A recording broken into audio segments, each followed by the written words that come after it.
Oh, man. How are y'all doing? Good. Good. Have y'all been hugging some porcupines the last couple of weeks? Some people looking at each other like, yeah, you know, we have been. How quilled up are you? Got a quill or two? You full? Ernie's had enough. Ernie said, I'm throwing in a towel. That's it. Oh, man. Are y'all ready for the third installment of Hugging Porcupines? Yes. Good. I'm glad you are.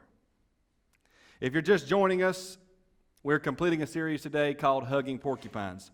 We have been learning how to love the hard to love. We're learning how to love everyone, including people that may make it difficult. We're learning how to love our enemies, people who've come against us, who hate us for some reason. I can do a different mic if I need to. Is it my mic? Okay. Look, guys.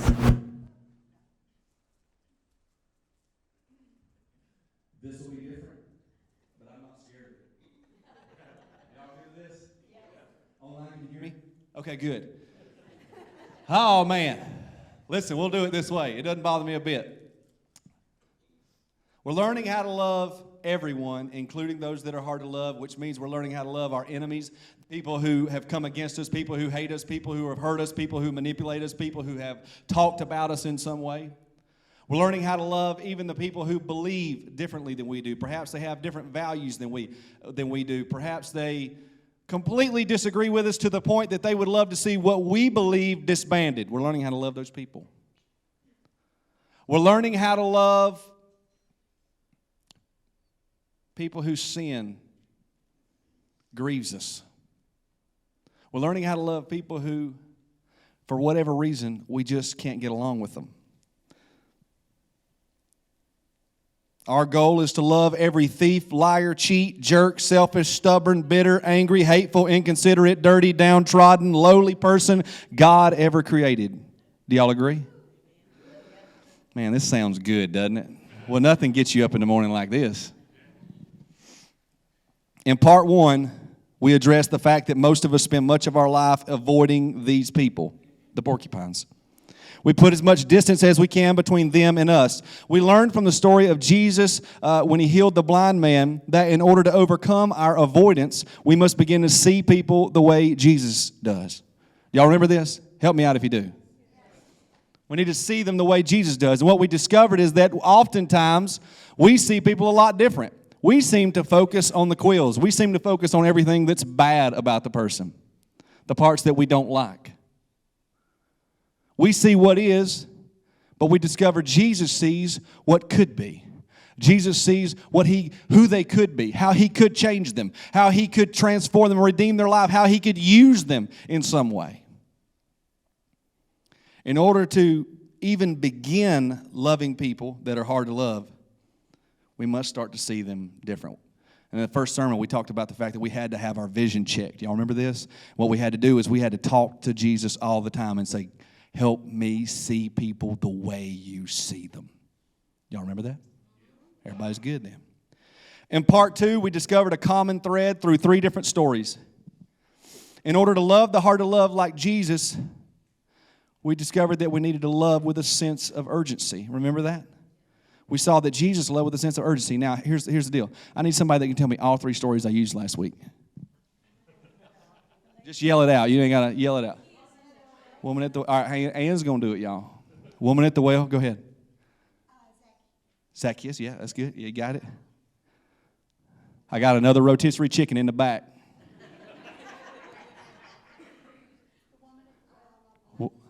This woman at the well, Zacchaeus, and Saul of Tarsus. That's right. On the way to the road to Damascus.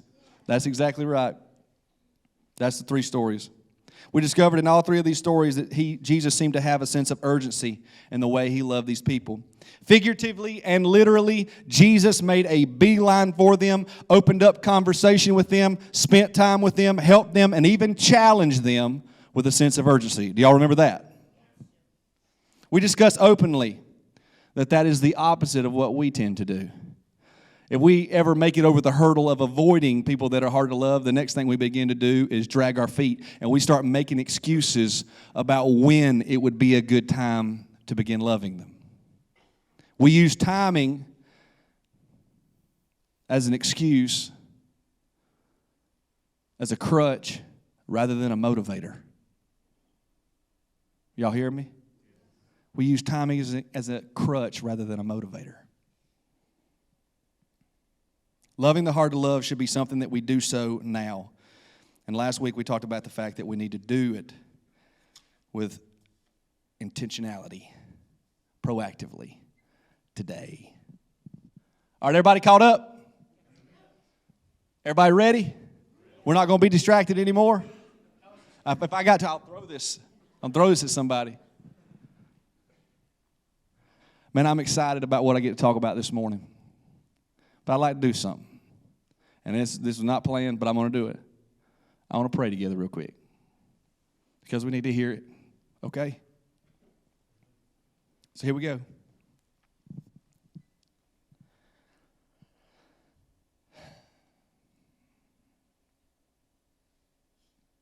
Father, you're a good God.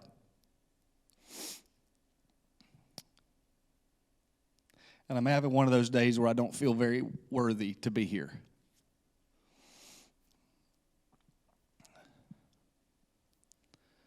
But this is my prayer, that it'll be all you, that you'll speak, that you will speak directly to our hearts, that this won't be just a message that we hear, a message that we walk out of here saying, well, man, that was good. It'll be something that changes the way we think. And it changes the way we live. I thank you, God. In Jesus' name, everybody says, Amen. Now, I get to talk about the last piece of this morning. In order to do that, guess what I got to do? Man, y'all getting good. They getting good, Lynn, I'm telling you. Matthew chapter 8, if you want to follow along, we are going to read it today because I got just one story and I don't have three. Sorry. So we're going to be able to read it. Are you ready? Matthew chapter 8, verse 1. Large crowds followed Jesus as he came down the mountainside. This is what you need to know. Jesus' following had grown to such a point that he had large crowds following him. He's in the middle of his ministry. His healings, his teachings are drawing quite the crowd. So they're headed from one place to the next. They're traveling again. And apparently in their travels, they come across someone. Read this verse with me. Verse 2. Suddenly, a man with leprosy approached him and knelt before him. All right, I need to stop you for a second. I need to make sure that you understand what just happened. Because it's easy to we know that leprosy is a disease and we know that that's bad, but I don't know that everybody understands exactly what it meant to be a leper in this time period. So first off, I'd like to talk to you a little bit about what it meant to be a leper, but then also physically, but then also what it meant culturally. So here we go. Leprosy is a disease at this time. It's incurable. And it typically began with a loss of sensation in parts of the body, normally starting with the appendages. It began by the nerve trunks being affected. And that was what caused the numbness. Over time, what would happen is the muscles would begin to waste away, literally just melt away. The tendons in the hands or the feet would begin to contract, turning the hands and feet into kind of like claws.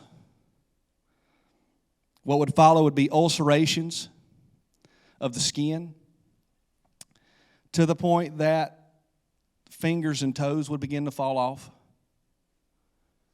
And then eventually whole hands and whole feet would fall off of the body. One commentary I read said that this is literally a disease at this time where you died by inches. As a matter of fact, even this later on in the world, in medieval times, when we found out that you had leprosy, they would read like last rites over you because you're dead. That's how serious of a disease it was. And as if the physical torture wasn't enough, if someone had leprosy, they became an absolute pariah in their community. Laws were made in Jewish culture where a leper wasn't allowed to be within 2 meters of another person.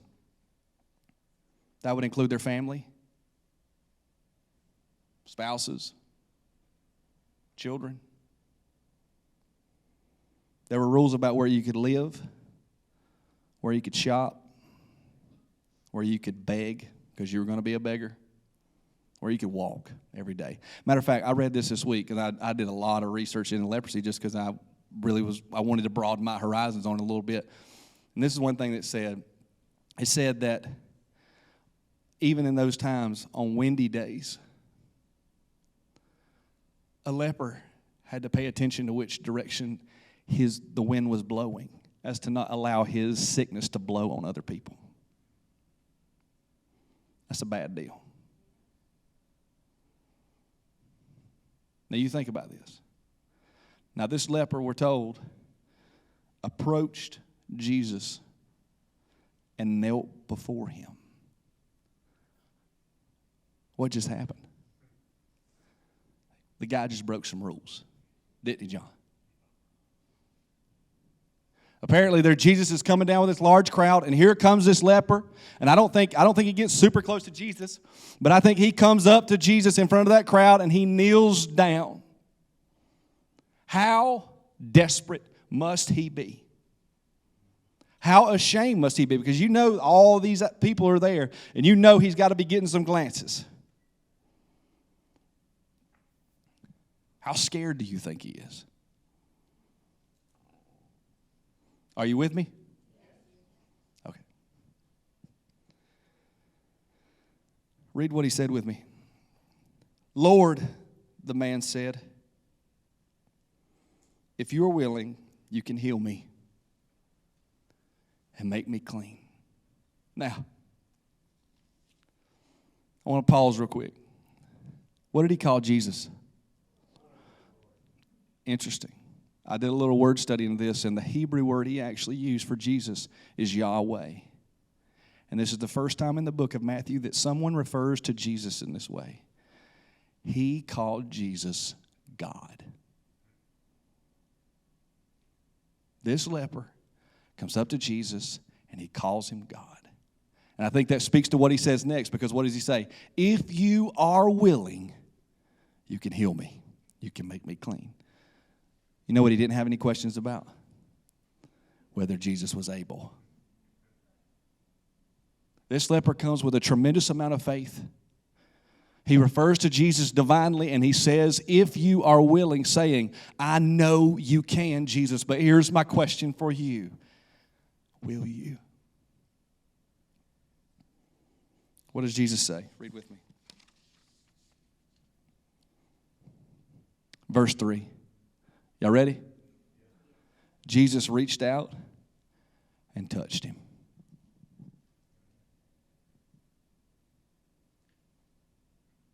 Y'all say it. What did Jesus do?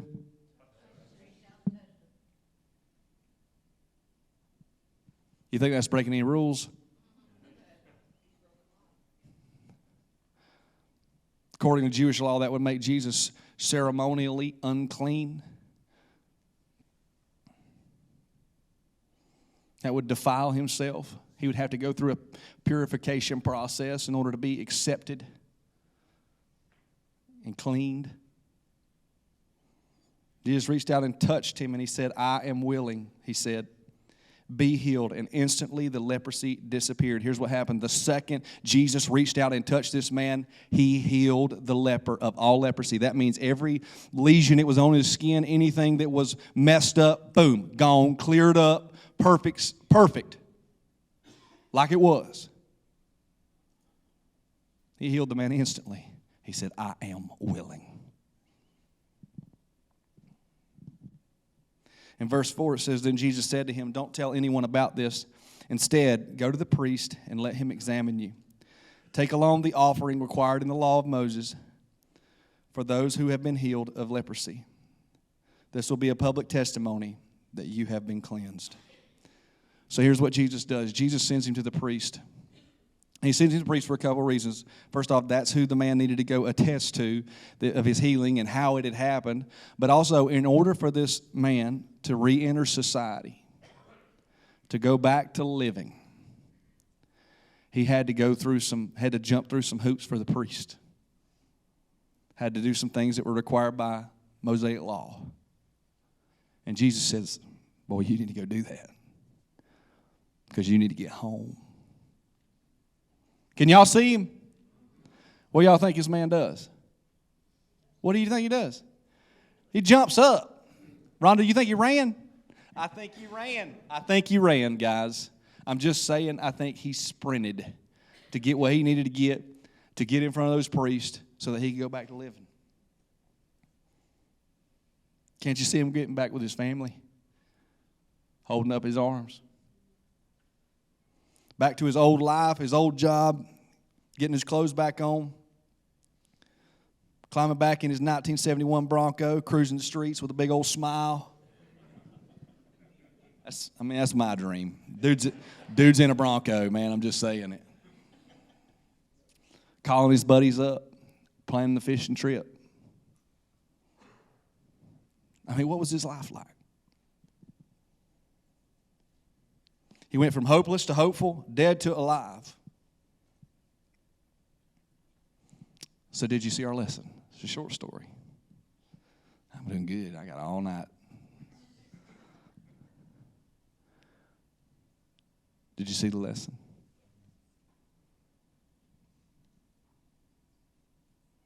Would you like to hear it?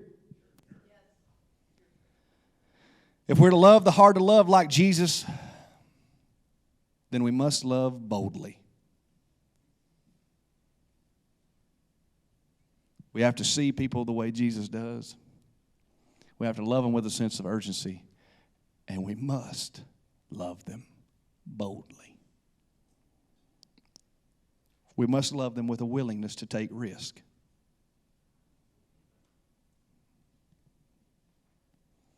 What did Jesus do that was risky?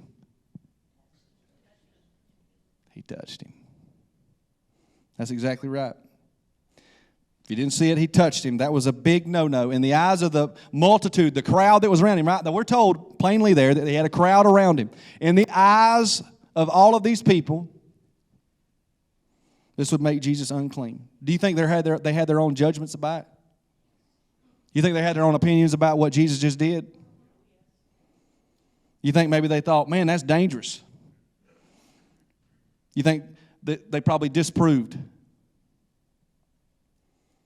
You think some of them were even disgusted. I'm asking you. But Jesus did it anyway. And here's the big question. Did he have to? Did Jesus have to touch him to heal him? He didn't have to touch him to heal him. Right?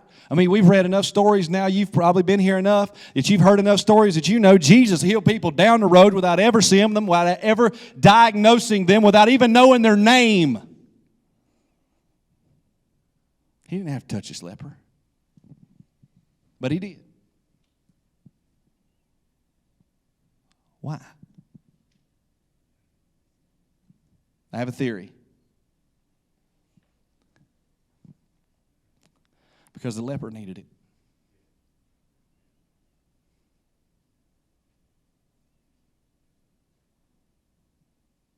I think the leper needed to be touched. How long had the leper been without compassion? How long had it been since someone cared enough to reach towards him? Just that, let alone touch him.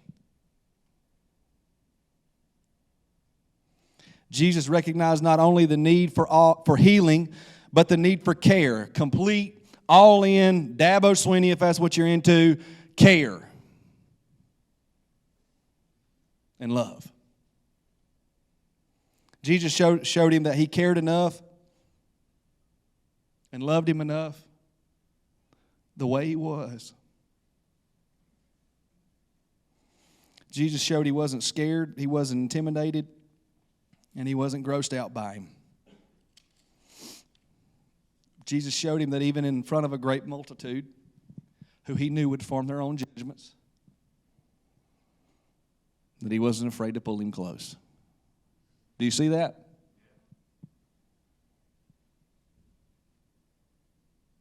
That's bold love, right? Actually, if you're willing to do this with me, I'd like to do something.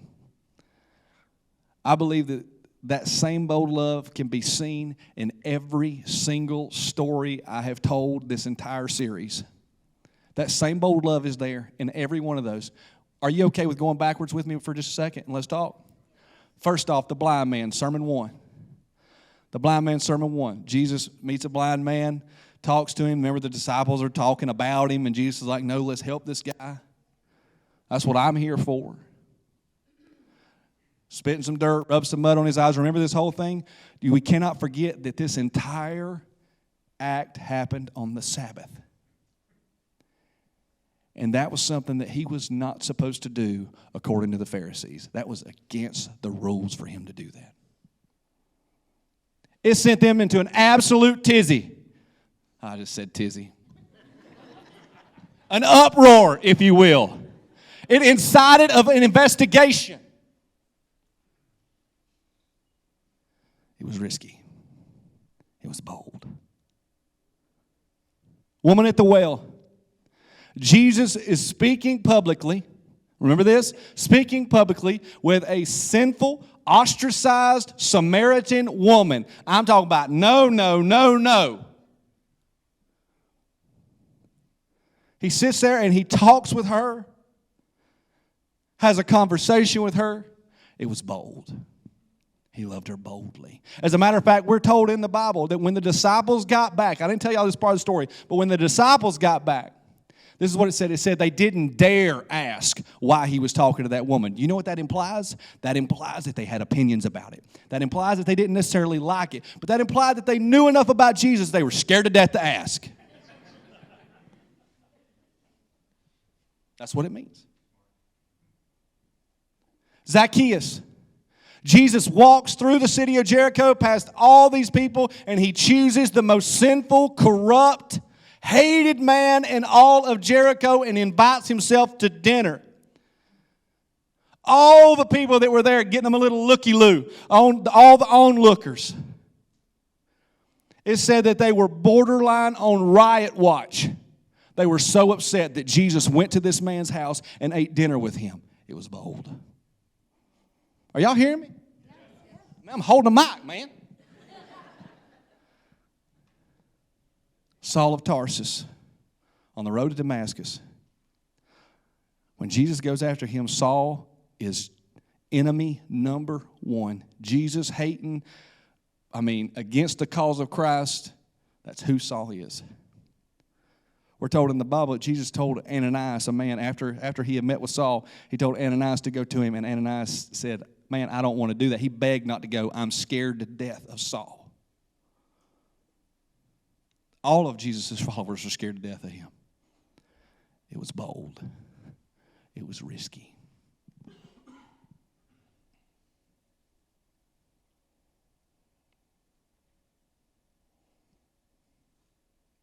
And on that day when Jesus met the leper, he could have soft played it. He could have whispered a word.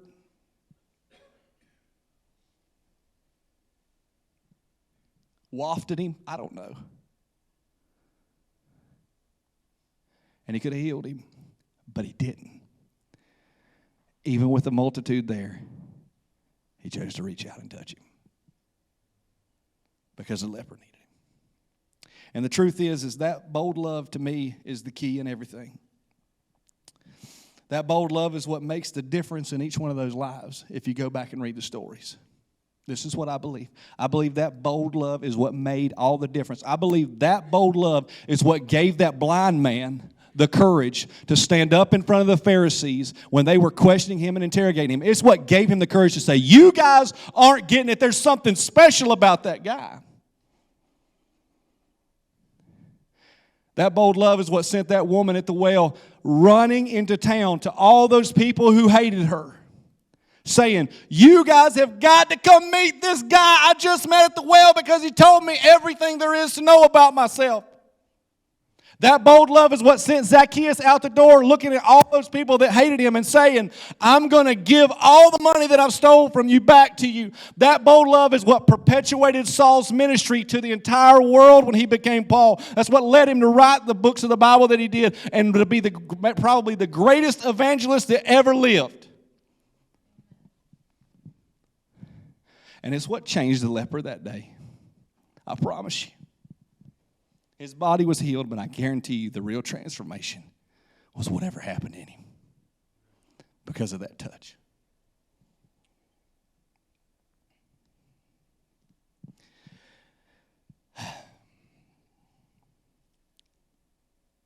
If we have any hope of loving the hard to love the way Jesus did, then we must love them boldly. Yet we tend to hold back. We avoid. We drag our feet, and we hold back. I feel like this, guys. I feel like most of us, because of what we've experienced in our lives or whatever, we love braced up. We love cautiously or apprehensively.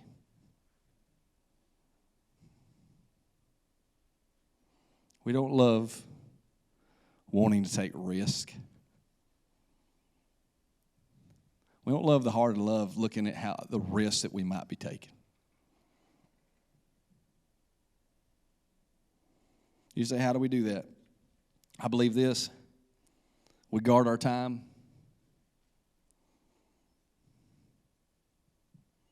We're really protective of our time and how much we're going to spend with this person or that person.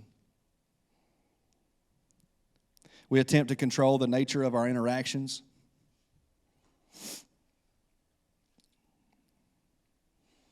We control the nature of our conversations. We like to do it all on our own time. We don't like to determine what's necessary. And I want to say this, we like to avoid real talk.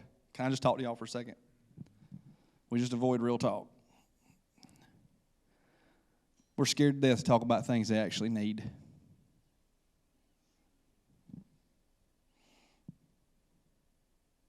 We're scared to death to answer real questions they may have.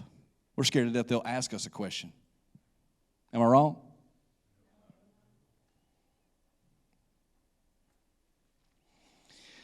We're terrified to acknowledge the ugly side of their life or the ugly side of our life. We don't want to be vulnerable.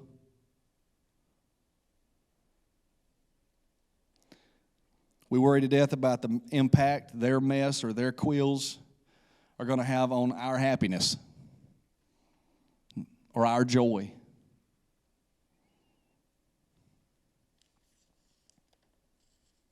Mostly, though, real talk, y'all good? We worry about what everybody else thinks. Now I want y'all to listen to me. When it comes to love and hard love, most of us worry about what everybody else thinks. There's one common theme through every story that I've told. Whenever Jesus was loving somebody that was hard to love, there was always a group of people who didn't like it.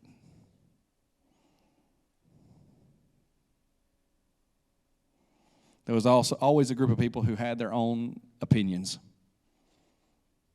about what was appropriate.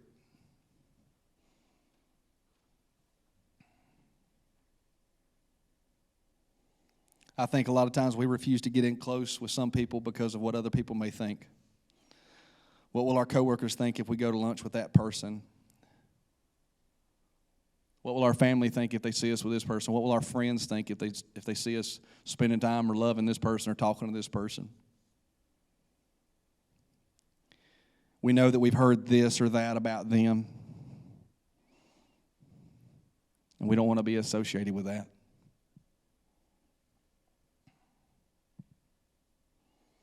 Can I say something else? Y'all might not like this one. Y'all can fire me if you want to. Don't hurt my feelings. We worry to death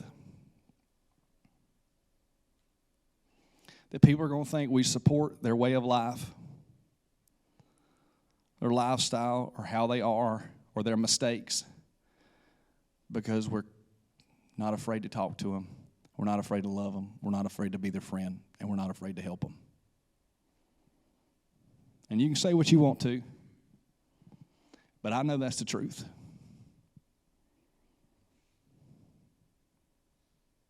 We don't worry about that, do we? You watching television, you're not worried about what you're supporting by watching that junk on TV. You're not worried about what you're supporting by going to the local bar and grill and the people that are around the bar part. It's crap. Oh, I hope that's okay. It is.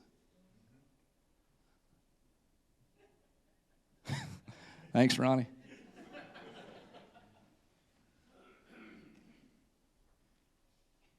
I'm just trying to be honest with you. You can love people. That's the job. You can love them boldly. You can do that. You can do it just like Jesus did. And it doesn't mean anything other than you love them. Jesus cared for all, especially the worst. He wasn't afraid to be seen with them. He wasn't worried about what was socially acceptable or culturally acceptable. He wasn't afraid to talk about real stuff. He wasn't afraid to hear their side. He wasn't afraid to acknowledge their sin. He wasn't afraid to talk about it in any way. He wasn't afraid to acknowledge that they had their own decisions to make. I can show you plenty of places in the Bible where he said, now here's your decision. Here's what you got to do. He wasn't afraid to touch the worst parts of them. He wasn't worried that he was going to catch what they had or he was going to be associated with what they had because he knew who he was.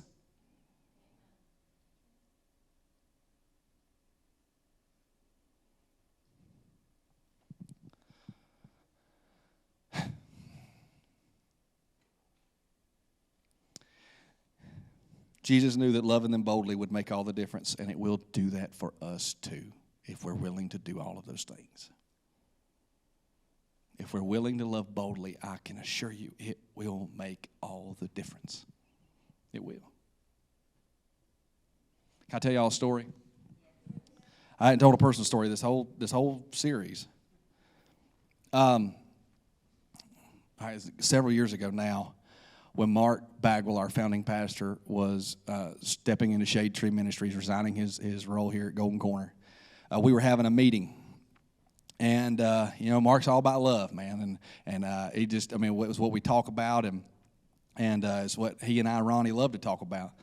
And, we had a meeting as Mark was leaving, and it was really just for us to be together with the trustees, the advisory team, and we're sitting there talking, and we're talking about all sorts of things, memories, how we used to do things, where the church had come from, what it was like now.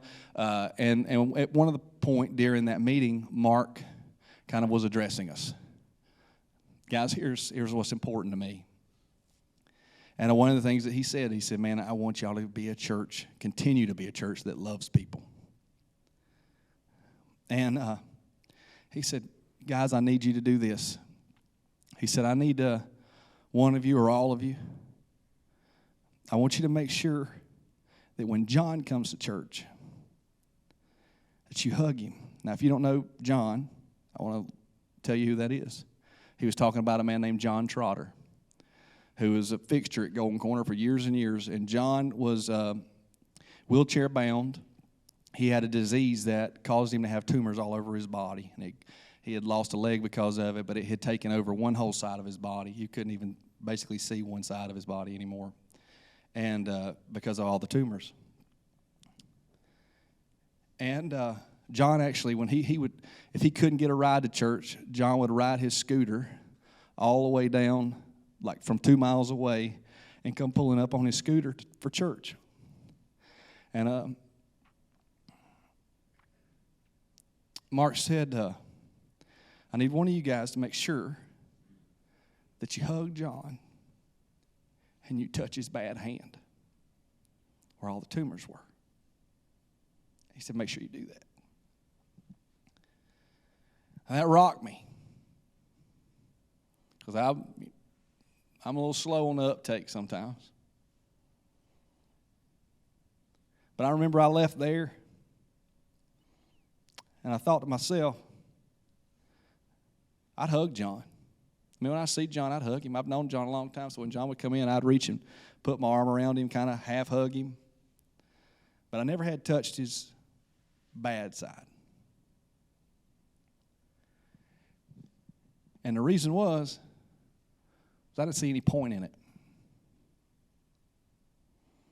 I don't know that I was scared of it. I mean, I wasn't scared of catching it or something like that.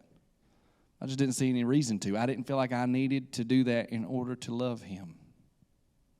And what I discovered was loving people isn't about me and what I need. It's about what they need. And John needed someone every once in a while to say, it's all right. We love all of you, John. So I did. When I would see John, I'd hug him. I'd reach over and grab the hand just like it was any other hand. And this is the thing. If we're going to love the people that are hard to love, we can't be scared to death of the worst parts of them. Can't be. We have to love boldly. It will make all the difference in the world. And they need it. Are you hearing me? They don't need somebody else looking at them telling them what they got's wrong or that they're bad or they're jerks or they're this or they're that. They don't need somebody else telling them that. They probably already had that. What they need is somebody telling them that they love them anyway.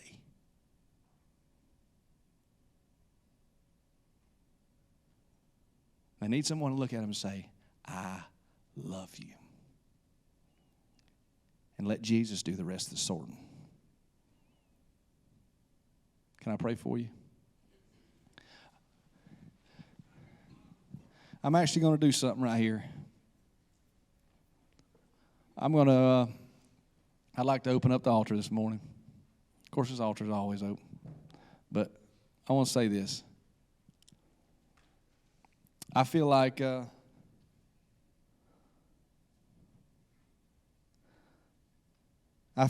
of us probably got somebody on our heart. I do. I feel like we may have somebody on our mind that this whole series, as they've just been coming to your mind. I want to give you an opportunity right here, if you would, to come up to the altar. So if you would, if you have somebody that you want to pray for right now, that you want to pray that you can begin to see them the way Jesus sees them, that you will love them with a sense of urgency and that you will find a way to love them boldly. I'd like to just invite you up to the altar this morning if you'd like to come.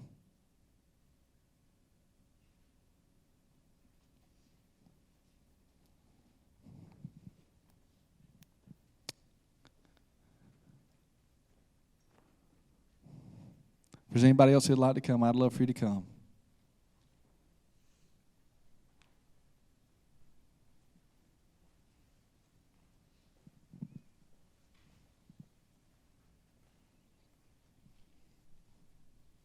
I know it's quiet, guys, but I'm going to do this, man. I want you to come up here, and I want you to pray if you got somebody on your heart.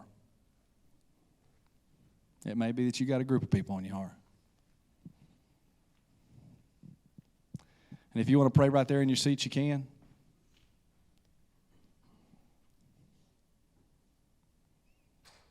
But I'm going to pray for you, okay? And this is how we're going to pray. We're going to pray a prayer of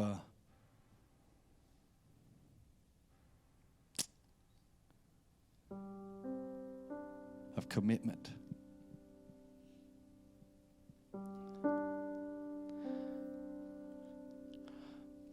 Father, I'm thankful. I'm thankful for what you've put on my heart, but also for how you've worked on me, how you've tried to move me to love more like your son. And I'm thankful for the fact that you sent him here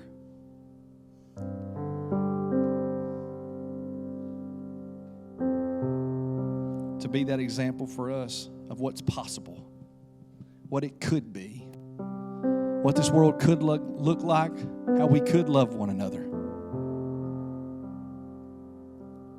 But Father, right now I have a group of people in front of me. I have a group of people online, I know, and this is the deal. We've all got people that we desperately want to love. And it's not easy. It's not easy. But here's what we'd like. We would like for you to begin changing the way we look at them. We would like for you to change the way we view them. God, I don't want to see all the quills. I don't want to see all the bad. I want to see where you want them to be, how you want to change them, how you want to work in their life, where you want their family to be, how you want to move in their families, how you want to use them, how you want to transform them. I want to see all of the good that you want to bring out of this person and out of their life.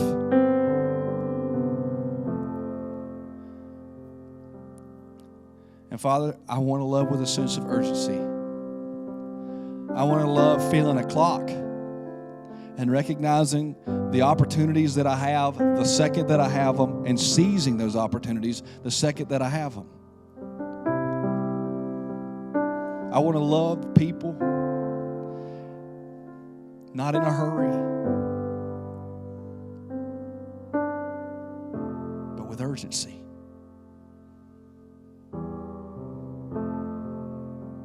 I don't want to be afraid, God. I pray that's the prayer of every person here. We don't want to be afraid. We don't want to be afraid of the porcupines.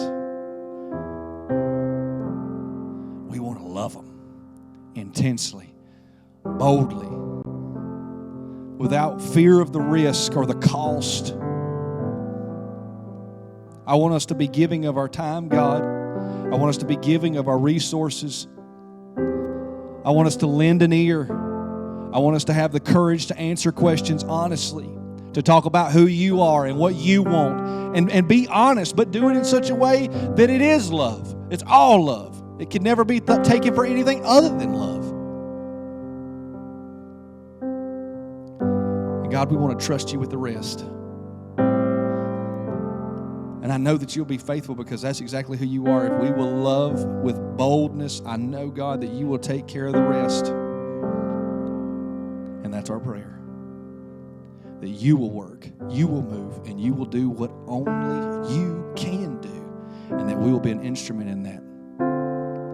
Use us as instruments in these people's lives, just little pieces. And we will give you all the glory for every bit of it, every changed life, every heart change, every person that turns to you. You will get the glory for every bit of it, because all we had to do was shut up and love.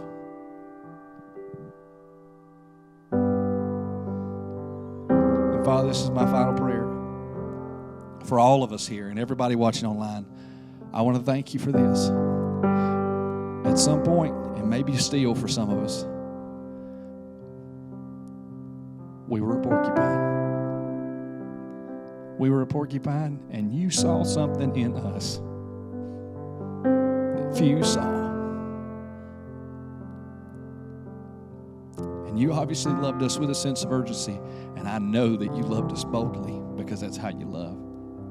And I'm thankful for that. And I'm thankful for anyone that you used to love us that way as well. And Father, this is our prayer. Use us, change our hearts, and move us to continue to love the way you love. In Jesus' name, everybody says, amen. Thank you.